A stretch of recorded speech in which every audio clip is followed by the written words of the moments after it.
Well, I think we know that Chris Nolan likes you. He's shown that, 5 times over now. But what brings you back to him? What's the appeal of working with Chris? Well, before I ever worked with Chris, I was, a fan of his work.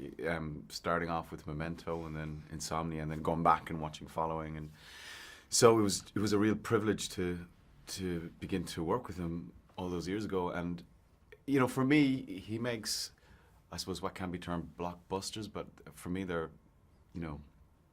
challenging, and they tick all of the boxes that you would hope for in a blockbuster, but they also sort of ask you questions and demand of you as an audience member, and I think that is wonderful in cinema today. We need that.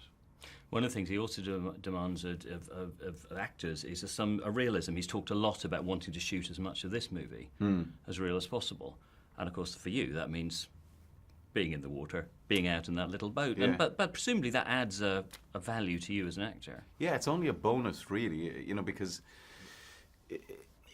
if your job is to portray something truthfully and honestly, then if it's happening in front of your eyes, it helps you enormously, and it's a big advantage. So, when the Spitfires are flying over for real, and the water's on fire, and the destroyer is tipping, and it's all happening around you, of course you're heading towards a more truthful response.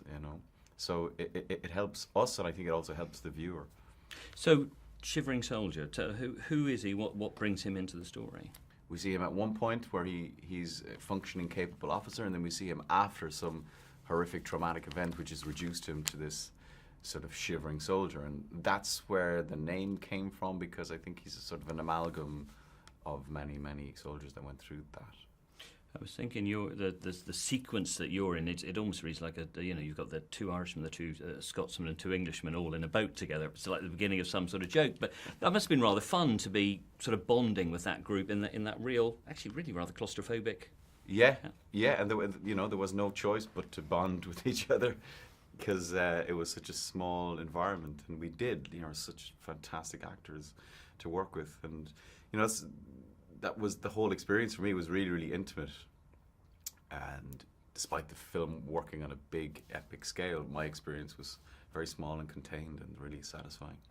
Dunkirk, of course, means a lot to us Brits, but for you, did it have a resonance before? Was it something you knew much about? No, I mean, we weren't taught about it growing up in school, because Ireland was neutral during the Second World War, and it was only really, honestly, when this film came about that I began to read up on it and see the significance of it, and see sort of what that Dunkirk spirit really sort of entailed and what it means. And it is quite powerful and quite moving when you think about it. And a universal resonance, what do you hope audiences will get out of it? Well, I definitely think it has a universal resonance, and I think, I see it less as a war film, but more of a sort of a survival film, more of a suspenseful film, more,